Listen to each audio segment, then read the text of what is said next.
On a tous lu le livre Père riche, Père pauvre et on est même devenu des adeptes. Souvent, on a même personnellement, j'étais parmi le groupe des gens qui disaient l'école ne vaut rien. L'école est juste une perte. Tu dois commettre des erreurs pour apprendre. Mais l'école nous punit quand on commet des erreurs. Et quand tu me demandes de l'aide, on appelle ça tricher. Moi, j'appelle ça collaboration. Tout est posé à l'école. Faux enseignant, faux argent, faux actif. Vous déjà pensé cela après avoir lu ou regardé des conférences des Pères riches, Pères pauvres de Robert Kiyosaki? J'ai eu également les mêmes pressentiments, au point que je suis arrivé à détester un moment l'école, où je disais l'école était une pire perdite. Mais ce n'est pas vraiment la vérité et c'est ce que nous allons voir dans cette vidéo. Ce que Robert Kiyosaki nous cache et que personne n'ose le dire. Bonjour, ici Adam Brahma et dans cette vidéo nous allons décortiquer pour déjouer certains pièges qui sont dans les livres Père riche, Père pauvre ou dans les messages de Robert Kiyosaki. Pourquoi je suis convaincu? Si vraiment l'éducation financière est très importante pour vous, vous devez regarder la vidéo au complet. Parce que le livre Père riche et Père pauvre est très important pour comprendre les finances. Mais il y a des pièges en dessous. Si on ne fait pas attention, cela nous fera plus du mal que du bien en réalité. Et c'est justement ces pièges qu'on va déjouer dans cette vidéo. En réalité, le but de Robert Kiyosaki, ce n'est pas de nous induire dans l'erreur, mais c'est que c'est un auteur. Et comme il le dit, il y a une différence entre les auteurs à succès et les auteurs qui écrivent bien. Son objectif, c'est d'être un auteur à succès. Et pour qu'il arrive à être un auteur à succès, il doit choquer la masse, choquer la pensée traditionnelle. Alors, il se permet de dire karma que l'école traditionnelle est une pure erreur, est une pure connerie, si je me le permets de le dire. Mais voilà pourquoi ce qu'il dit n'est pas totalement vrai. Pendant qu'il est en train d'étudier avec les pères riches, pourquoi, si l'école était une pure erreur, une pure perte du temps, Père riche qui a compris les erreurs qu'il ne faut pas commettre pour réussir financièrement, qui a compris les secrets et les clés de la réussite que lui-même a enseigné, Robert Kiyosaki, qui nous enseigne aujourd'hui, a mis son fils Mike à l'école. D'ailleurs, c'est là Robert et Mike sont devenus des amis. Bonne question à se poser. Si l'école était inutile, pourquoi celui qui apprend à Robert à être intelligent financièrement va mettre son enfant à l'école et l'école traditionnelle? Donc, le message des pères riches, pères pauvres de Robert Kiyosaki est très important, très utile, mais attention à ces pièges. Et pour cela, on va avoir 4 parties. À la fin de ces 4 parties, vous saurez bien utiliser le message de Robert Kiyosaki pour comprendre mieux son message, mieux les utiliser pour vraiment exploser vos finances. La première partie, c'est sur la vision de Kiyosaki sur l'école traditionnelle. En réalité, Robert est monté contre le système qui nous programme à aller travailler pour gagner de l'argent au lieu de nous apprendre directement à gagner de l'argent. D'ailleurs, il a eu à poser la question à des enseignants, à pratiquement une de ses enseignantes qui a été énervée parce que l'enseignante n'avait pas de réponse. Et il s'est trouvé que le père pauvre de Robert était l'inspecteur, le responsable de ses enseignants qui lui demanda de demander à son père qui est son patron pourquoi n'enseignait pas à l'école comment gagner de l'argent. Et réponse que le père pauvre donna, c'est qu'on part à l'école pour apprendre à avoir un emploi. Et une fois qu'on a un emploi, on nous paye un salaire pour gagner de l'argent. L'enfant, Robert, en ce moment, posa la question à son père pauvre. Mais pourquoi ne pas apprendre directement à l'enfant comment gagner de l'argent? Ce qui fit un grand point d'interrogation pour son père pauvre qui a été programmé depuis l'enfance à ne pas comprendre comment les finances fonctionnent. Il était leur chef, PhD et tout ce qu'il faut comme diplôme. Donc je suis allé à la maison, je lui ai posé la question. Pourquoi on n'apprend rien sur l'argent à l'école? Il m'a regardé dans les yeux et il m'a dit, le gouvernement décide de ce qu'on enseigne à l'école. Et certains programmes ne sont pas autorisés à être enseignés à l'école. J'ai trouvé ça étrange et je lui posais encore la question. Mais on part à l'école pour apprendre à gagner de l'argent, n'est-ce pas? Il répond, non, tu fais l'école pour avoir un travail. Et je lui dis, mais on travaille pour gagner de l'argent. Il dit, non, il faut juste faire le travail, il faut juste avoir un travail. Je lui dis, mais l'objectif pour lequel on travaille, c'est pour gagner de l'argent. Il dit, oui, c'est correct. Je lui posais la question, mais pourquoi ne pas directement apprendre à gagner de l'argent? Je pense qu'il est juste devenu frustré de mes questions et il me dit, pourquoi je ne vais pas aller voir les pères de Mike? Je lui dis, mais pourquoi? Il dit, le père de Mike, c'est un entrepreneur. Exactement. Donc Robert a l'intention et veut nous aider à comprendre qu'on doit quitter le chemin de la retraite. Ça veut dire quoi la retraite? Ça veut dire travailler, gagner un salaire, dépenser, à la fin du mois encore, gagner un salaire, dépenser pendant les mois, à la fin du mois encore, prendre le salaire, dépenser. Donc c'est vraiment un bouclé jusqu'à la mort. En réalité, on risque de rester juste moyenne ou même pauvre. Donc le but de Robert, c'est de nous aider à ne pas tomber dans cette erreur. Mais ce qu'il omet de dire et qui peut causer la confusion, ça m'a causé la confusion. Tous ceux qui me connaissent savent que je suis contre l'école traditionnelle. Bizarrement, j'ai eu même à payer des études et même essayer de forcer des jeunes à étudier. Pourquoi? C'est très important une fois qu'on comprenne en fait les choses. Voilà ce que Robert ne nous dit pas, qui est pourtant capital pour la réussite. Lui-même avoue que c'est capital. Et pour comprendre cela, il faut savoir qu'il y a 4 cadrans. Les cadrans des cash flow que Robert nous a dessinés. Il y a les cadrans des employés et les cadrans des auto-entrepreneurs, c'est-à-dire les travailleurs indépendants comme les garagistes, les mécaniciens, les menuisiers, etc.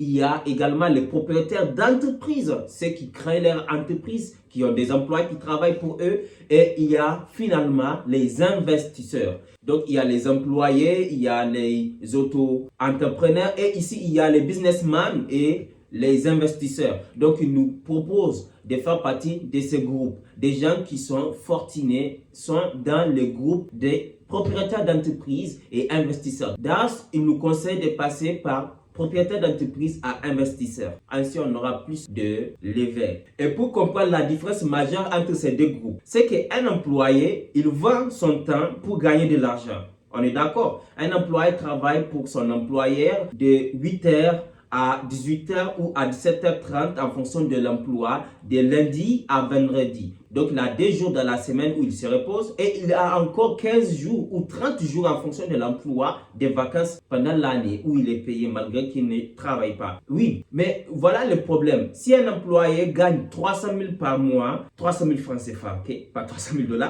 par mois, et qu'il veut maintenant gagner 500 000 parce que il s'est marié, il a un enfant ou 2 enfants et qu'il s'est rendu compte que 300 000, ça ne suffit plus. Il est juste face à un mur. C'est quoi ce mur? C'est le temps. Il vend son temps pour gagner de l'argent. Il ne peut pas avoir plus de temps dans la journée. C'est vrai, il donne déjà 8 heures par jour à cet employé, lundi à vendredi. S'il veut gagner un peu plus, maintenant il est obligé de vendre un peu plus de temps. Peut-être qu'il va commencer à travailler dans des emplois. Donc, une fois à la descente ici, il va faire un travail de nuit. Il va descendre à 22h, 23h. Il rentre crevé à la maison, fatigué, pas d'énergie pour sa famille, pas d'énergie pour sa femme, pour ses enfants. Et pire encore, il va juste finir par tomber dans une dépression tôt ou tard. Pourquoi? Parce qu'il pense que pour gagner de l'argent, il faut donner son temps en contrepartie de l'argent qu'on nous donne. Fais l'école, trouve-toi un bon travail, paye tes taxes, économise de l'argent, achète une maison parce que c'est un actif, ne prends jamais de dettes et investir dans les stocks. Ce sont là des conseils qui rendent les gens pauvres. À la différence, ceux qui ont compris comment gagner de l'argent, ceux qui ont compris vraiment le message de Robert Kiyosaki, c'est qu'ils savent que quand on laisse les deux liés, gagner de l'argent et l'État, on est juste limité à un mur qu'on ne peut rien contre. Donc, il nous apprend à séparer ces deux, le temps et l'argent. Donc, généralement, ceux qui sont dans le cadre, propriétaires d'entreprise, investisseurs, ils ont compris qu'il faut créer de la valeur en contrepartie, être rémunéré. Je vous donne un exemple très simple. Je crée une application et cette application vous donne un service qui va vous aider à mieux optimiser votre site internet. Je sais, beaucoup vont se perdre. Mais il faut juste noter, cette application va vous permettre d'avoir un service bien donné. Cette application, quand je l'ai créée, je l'ai hébergée. Ça m'a pris peut-être 6 mois. Ça m'a pris peut-être 10 millions d'investissements à la base. Mais une fois que j'ai lancé cette application, si j'ai 100 clients qui achètent ces services est en ligne, rappelez-vous. Ou si j'ai 1 million de clients qui achètent ces services, c'est les mêmes efforts pour moi. Si j'ai 10 clients qui achètent ces services, c'est les mêmes efforts pour moi. Alors que si un employé veut gagner plus de temps, il faut qu'il part avec son temps, donner ses services. Vous voyez la différence? Donc, si je vends les services à 100 000, avec 10 clients, j'ai déjà 1 million. 100 clients, j'ai 10 millions. 1 million de clients, j'ai 10 milliards. Et les mêmes efforts. Donc, c'est ça en fait que ceux qui ont réussi ont compris financièrement. Il faut décorréler, il faut défaire cette lésion aliénant le temps et la capacité de gagner. Les personnes riches, ce qui m'a rendu riche, c'est très simple. C'est que j'ai des actifs. J'ai l'entreprise des pères riches, pères pauvres. Chaque mois, beaucoup d'argent vient dans mes comptes bancaires suite à cette entreprise. J'ai également des maisons, des stocks, commodités comme le pétrole. Là, certains de mes actifs. Et chaque mois, l'argent afflue vers moi. C'est ça exactement le modèle des riches. Que je travaille ou pas, l'argent afflue toujours. Et c'est ça qui m'a rendu riche. Mais pour que nous arrivions à faire tout cela en réalité, il y a tellement d'outils qu'il nous faut. Et parmi ces outils, le plus important, c'est l'intelligence émotionnelle et la capacité à apprendre même quand on ne veut pas apprendre. Et toutes ces deux choses que je viens de vous dire, sans compter encore les social, savoir vivre avec les gens, les relationnels, d'accord? Tout ça, ça s'apprend à l'école. Tout ça, ça s'apprend à l'école. C'est l'école où vous avez l'opportunité d'être agressé par des enviés. Des gens qui vous envient, qui vous jaloux, qui ne sont pas capables d'étudier comme vous pour être premier de la classe. Ils vous envient. C'est à l'école que vous allez faire ces expériences. C'est à l'école que vous allez faire l'expérience de faire des rencontres, créer des liens d'amitié, être détesté, se battre. Tout ça, c'est à l'école qu'on le fait. Donc, à l'école, on apprend l'intelligence sociale. D'accord? À l'école également, on apprend l'intelligence émotionnelle. Pourquoi? Parce que même quand on n'aime pas une chose et qu'on doit le faire pour avoir les moyens pour passer, on apprend à gérer ses émotions. Même si à ce moment, on ne peut pas mettre un mot sur cela, on apprend à se dépasser. On apprend à faire ce qu'on n'aime pas faire. Donc, on apprend quelque part aussi la discipline. Donc, tout cela, c'est à l'école qu'on l'apprend. Malgré qu'on dit l'école n'est pas important, pourtant, on omet tous ces aspects. Robert ne peut pas dire tous ces aspects parce qu'il faut qu'il choque l'esprit. C'est pourquoi Robert met l'accent sur le fait que l'école est inutile, pas important. Il faut même arrêter de le faire. Et quand vous faites l'école, vous avez juste la chance d'échouer. Pourtant, lui et le fils du père riche ont fait l'école. Et pourquoi il n'a pas juste arrêté de faire l'école une fois qu'il a appris tout cela? Vous voyez, parce qu'ils comprennent également qu'il faut apprendre l'intelligence sociale, l'intelligence émotionnelle, la capacité de se pousser malgré qu'on ne veut pas faire une chose. Mais ça ne veut pas dire que l'école est parfaite. L'école est loin d'être parfaite. En réalité, selon moi, il y a plus du mal à l'école que du bien. Et c'est là qu'on va partir sur notre partie numéro 2 pour voir concrètement pourquoi. Et notre partie 2 se focalise sur la perception de l'école. En réalité, tout se passe dans la perception. Pour quelqu'un qui part à l'école, et pour lui, quand il fait l'école, il a le diplôme. Oh là là, bravo, Wakabasi, Wakabasi. Il a tout réussi. Mais celui-là, il ne sait rien en réalité, il n'a rien compris. C'est lui qui est dans le piège en réalité. Parce que oui, il va avoir un diplôme. Oui, il peut avoir un stage. Oui, il va être employé. Mais il est dans le piège de la retraite. À coup sûr, il va tomber dans ces pièges. Travailler, gagner un salaire, dépenser, travailler, gagner un salaire, dépenser, être frustré, mais dire je suis obligé de le faire, j'ai des dépenses, j'ai le loyer à payer, j'ai les enfants, je dois payer leur école, je n'aime pas mon travail, mais je dois le faire. Donc, malheureusement, il tombe dans ces pièges. Pourquoi? Parce qu'à la base, sa perception était biaisée. Mais Robert et Mike, le fils du père riche, quand ils partaient à l'école, ils avaient un père riche qui les enseignait comment utiliser l'école. J'ai bien utilisé un mot puissant. Écoutez bien, j'ai bien dit utiliser l'école. Pas être utilisé par le système éducatif, mais utiliser le système éducatif. Ça veut dire quoi concrètement? Ça veut dire, le moment où ils partent à l'école, ils ont déjà les outils nécessaires pour comprendre que l'école est juste un outil qui va leur permettre de développer certaines compréhensions de la vie sociale, de l'intelligence émotionnelle, de savoir comment travailler avec les gens, etc. Mais que l'école n'est pas une finalité. En réalité, l'école était juste le début et qu'ils doivent faire attention à ne pas être programmés par ces mêmes enseignants fauchés qui n'ont rien et qui enseignent comment réussir pourtant. Donc quand ils partent, ils ne sont pas hypnotisés. Ils partent avec un objectif bien précis et ils savent entre-temps, quand ils quittent l'école, ils ne vont pas aller jouer, dormir et réviser pour encore retourner à l'école. Non, ils vont dormir bien sûr, mais au lieu de jouer comme tous les autres enfants, ils vont utiliser le temps là pour se former, faire l'auto-formation, apprendre les bonnes formation, ce qu'on n'enseigne pas à l'école, notamment avec les pères riches et également les stages qu'ils font. Ainsi, ils ont les outils. Et à la fin de leur cursus, voilà, ils ont tout ce qu'il faut pour cartonner, pour exploser, parce qu'ils ont non seulement l'intelligence sociale, l'intelligence émotionnelle, les bonnes relations avec les camarades qu'ils ont depuis l'école, mais également ils savent comment créer un actif.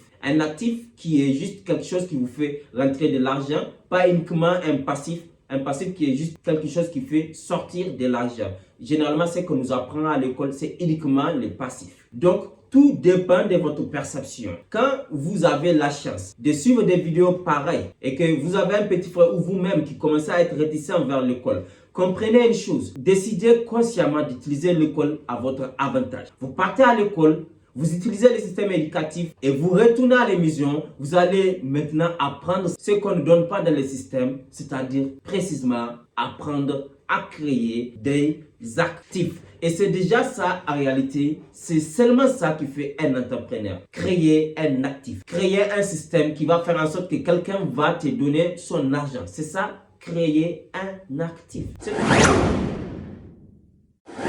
Et l'autre partie 3 se base sur les bons types d'écoles. Exactement. Parce qu'il y a les mauvais types d'écoles et les bons types d'écoles. On peut dire que les écoles traditionnelles sont les mauvais types d'écoles. Mais est-ce qu'il faut les éviter? On vient de voir en haut que c'est une erreur. Et Robert ne peut pas, lui, avec son autorité et son envie de choquer l'esprit, c'est pourquoi il est l'un des plus grands auteurs mondialement connus. Donc, les mauvais types d'écoles, je veux dire, c'est les écoles qu'on fait sans savoir pourquoi on les fait. Je répète, les mauvais types d'écoles, c'est l'école qu'on fait sans savoir pourquoi on les fait. Et encore, on peut ajouter sans avoir les bonnes raisons de le faire.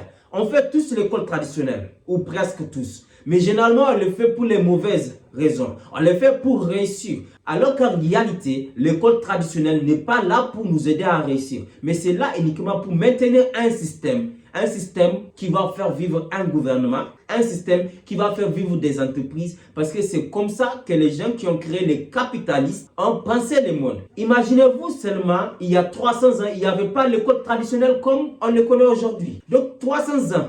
On sait que 300 ans, ce n'est rien comparé à l'histoire même moderne aujourd'hui. Donc, comment les gens faisaient pour faire vivre leur société? En réalité, il y a des révolutions, comme la révolution de l'intelligence artificielle qui se fait actuellement. Et à chaque révolution, il y a un certain groupe de gens très puissants qui redéfinissent les choses pour les gens. Et ces gens, c'était des capitalistes. Et ils ont redéfini le système pour que ce soit le système éducatif actuel qu'on connaît, pour qu'on soit dans un système où on va maintenir non seulement le gouvernement avec les pensions, enrichir le gouvernement, stabiliser le gouvernement. Je ne dis pas que ce n'est pas bien, mais je vous donne juste ces informations. Et également enrichir les plus fortunés, c'est puissant. Et ces gens ne veulent pas qu'il y ait plus de gens comme eux, mais des gens qui vont maintenir leur fortune. Donc c'est eux qui ont créé ce système à la base. Donc quand vous faites l'école, sans savoir pourquoi vous faites l'école, ou malheureusement les mauvaises raisons, ça c'est les mauvais types d'école. Et de l'autre côté, le bon type d'école, c'est celui qui a la chance d'avoir la conscience de ce qui est l'école exactement. Donc il utilise l'école comme un outil. Lui, il fait le bon type d'école parce qu'il va encore ajouter à sa formation ce qu'il ne peut pas trouver à l'école. D'ailleurs, on l'appelle l'auto-formation. Il peut le faire avec le coaching, il peut le faire avec des formations en ligne. Donc c'est ça. Décidez consciemment de faire le bon type d'école. À partir de maintenant, ne faites plus l'école juste pour le faire, mais faites-le parce que vous savez justement pourquoi vous le faites. Prenez le temps et redéfinissez pourquoi vous faites l'école et pourquoi c'est important. Et ce qu'il vous faut ajouter à cela pour finalement devenir la personne, l'homme ou la femme que vous rêvez de devenir dans 10 ans. Et notre partie numéro 4 se base sur ce que Kiyosaki aurait dû nous dire. Malheureusement, il ne va pas le faire. Parce que s'il le fait, cela va juste réduire son autorité. Et son objectif, je vous répète, c'est de choquer. Et je suis reconnaissant pour cela. C'est parce qu'il a pu choquer le monde que je lis son livre. Et son livre a juste transformé ma façon de voir le monde. La façon dont je vois l'école. Mais j'ai failli me perdre. Heureusement que je me suis retrouvé avec le temps. Donc, en réalité, moi, je vais me permettre de vous dire ce que Kiyosaki aurait dû nous dire, selon ma compréhension. Vous avez votre compréhension? Partagez-les dans les commentaires, d'accord? Donc, moi, ma compréhension, Kiyosaki aurait dû nous dire, attention, l'école n'est pas forcément mauvais, mais c'est la façon dont nous faisons l'école qui est mauvaise. Attention, ne quittez pas l'école parce que je vous dis que l'école est mauvaise, parce que malgré que l'école est mauvaise, j'ai fait l'école. Mike, le père riche qui m'a informé, m'a formé sur comment devenir riche, l'éducation financière, a mis son enfant à l'école. Attention, attention, ne quittez pas surtout l'école, mais comprenez que l'école est un outil. Définissez comment utiliser cet outil et utilisez-le pour atteindre vos objectifs. Parce que réellement, cela crée la confusion. Et moi, ça m'a créé une confusion énorme. Et je suppose que ce n'est pas moi uniquement. Si vous avez eu d'autres types d'expériences, partagez-les avec moi dans les commentaires. Ça va aider d'autres qui vont regarder la vidéo. Ça va m'aider également, d'accord? Merci. Donc, on est à la fin de notre vidéo. Je sais que c'est un peu différent de ce que vous avez l'habitude de voir sur Père riche, Père pauvre. Je vous assure, vous devez lire ce livre. Ce livre est très puissant. Ça éveille la conscience. Et bien sûr, faites attention à ces pièges. Rappelez-vous, l'objectif d'un auteur, c'est de choquer l'esprit pour être viral, pour qu'on parle de lui. Quelqu'un qui vient, qui vous dit, l'école n'est pas important. Tout le monde veut parler de lui pour le critiquer ou pour dire qu'il a raison. Et en se faisant, il est devenu un auteur incroyable. Mais on tombe dans son piège. Malheureusement, son objectif n'est pas de nous faire tomber dans ces pièges, mais de nous aider. Et il l'a fait avec moi et il l'a fait avec des millions de personnes. Merci à lui. Partagez vos pensées dans les commentaires. Je vous dis à la prochaine. Inch'Allah. C'était Adam avec Emily.